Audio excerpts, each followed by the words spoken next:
Vu que notre émission s'intitule Merveilleux, qu'il essaye de redécouvrir le jeu vidéo dans sa qualité immersive vers des mondes parallèles, on va aussi faire parler les armes, mais d'une autre manière, je pense, avec Gilles qui a pu parcourir la preview, la bêta fermée, si je me trompe, de Destiny, le gros FPS de la rentrée qui va sortir ce 9 septembre. Je ne sais pas, tout d'abord, moi j'ai envie de poser comme question à Gilles, quelles sont tes impressions par rapport à ce FPS, cette super production, ce retour aux sources, cette remise des compteurs à zéro de Bungie dans leur créativité? C'était d'abord peut-être qu'une bêta, c'était en plein pendant l'été, il n'y avait pas grand-chose. Du 17 au 23, j'ai pu tester la version bêta comme beaucoup d'entre nous, beaucoup de joueurs.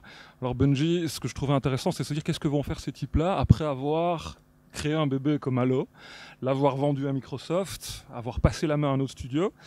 Et là, ils ont décidé de redéfinir le FPS, le jeu de tir à la première personne, avec du MMO dedans, RPG. Donc ça, c'est pas nouveau, mais comme ils le disent, ils ont voulu dérouter le joueur.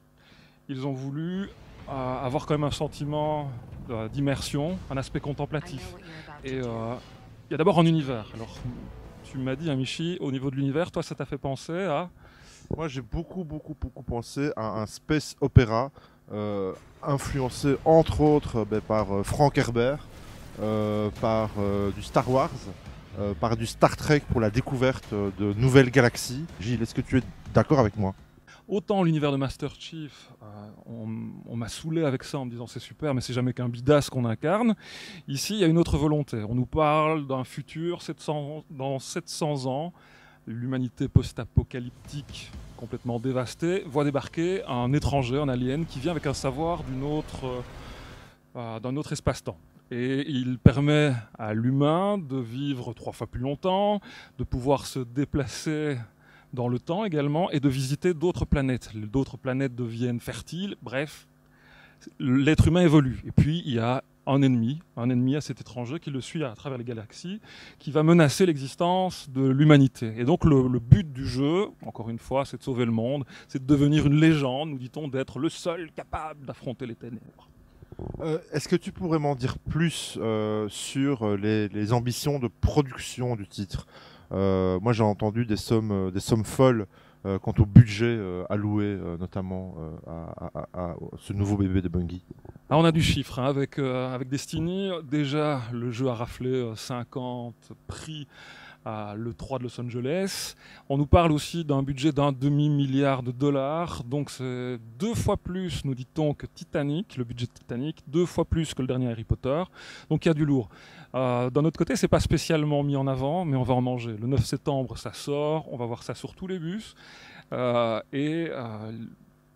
y a quand même une surprise à l'arrivée. Je voulais revenir juste sur le côté purement gameplay, au niveau des sensations du FPS. Est-ce que tu avais le doigt qui tremblait sur la gâchette quand tu t'es mis à explorer l'univers de Destiny en bêta? Je t'avoue, mon bon Michi, j'ai eu la gâchette chevrotante. Hein. Autant du FPS, on en mange tout le temps, des jeux de tir. Et là, il n'y a rien à faire. On peut dire ce qu'on veut, qu'on aime ou qu'on n'aime pas. Ces mecs qui ont du savoir-faire. La mécanique, la précision, tant de l'environnement, de déplacement, la vitesse de jeu, la vitesse d'affichage, de balayement. Et puis les parties en ligne, multijoueurs sur des missions, comme dans un MMORPG. Dans un jeu de tir, ça fonctionne. Et donc, on est tout de suite dans un niveau de jeu qui, à la fois, est accessible, mais qui va jouer à un certain niveau quand même. La promesse du studio, en fait, c'est de nous proposer une rejouabilité, apparemment, qui est assez exceptionnelle, dans la mesure où la campagne solo pourra être faite soit tout seul, soit en coop, ou soit avec des adversaires en ligne. Qu'est-ce que tu as pu tâter sur ce terrain, en fait? Et sur le terrain, j'ai pu d'abord choisir une classe de personnage. On nous parle de 3 classes évolutives. Tout de suite, ça m'a fait penser à du Fantasy Star Online, mais un peu débridé, hein, parce que Fantasy Star... mais des sensations de jeu. Parce que Fantasy Star Online, moi, enfin bref, non mais mon cœur saigne. Mon cœur saigne quand tu me parles de Fantasy Star Online. Tu me rappelles qui? Sega, hein, Dreamcast, et voilà. Bref. Anyway, attends.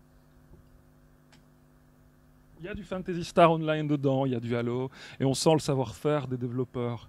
Quand on se retrouve avec on a beau être dans une bêta, on se retrouve avec un fusil de précision, et on sent que c'est précis. Voilà. Oui, le côté tir au pixel près sur le crosshair que tu vois dans ton viseur qu'on avait dans Halo, est-ce que finalement tu le retrouves? Est-ce que tu retrouves les sensations de hyper rapidité, de hyper fluidité que tu avais dans Halo, et finalement qui ont fait le succès de cette franchise, qui s'est vendue à 48 millions d'exemplaires? Ouais, exactement, parce que on n'a pas besoin d'être un hyper haut gamer, un joueur de haut vol. On peut à la fois assez rapidement rentrer dans une partie et se dire tiens, il y a des types que je viens de croiser, on a un objectif commun et on est en train de défendre une place avec des hordes qui arrivent, de level qui montent, et ça marche étonnamment bien, tellement on sent le savoir-faire de Bungie derrière, qui a des acquis. Et c'est ça qui est bien. Ils n'ont pas montré tout sur la bêta, et donc à mon avis le 9 septembre ce n'est que mon petit avis de joueur, mais ça va rouler. C'est pas un demi-milliard de poudre aux yeux, non. Une dernière question sur le thermomètre de ton excitation qui serait gradué de 0 à 5. Où est-ce que tu placerais la barre au niveau de ton envie d'y jouer d'ici le 9 septembre pour la sortie mondiale? Moi, je vais y aller à fond parce que ça fait 15 ans qu'en tant que journaliste comme toi, on reçoit les jeux, on n'en achète pas. Et là, j'ai même pas attendu qu'on me l'envoie. Je l'ai précommandé comme tout le monde. Je me dis voilà, je sors la visa et je paye de ma poche et le jeu, je l'ai acheté. Voilà. C'est le jeu de la rentrée? Pour moi, oui. Pour moi. Espérons qu'il tiendra ses promesses.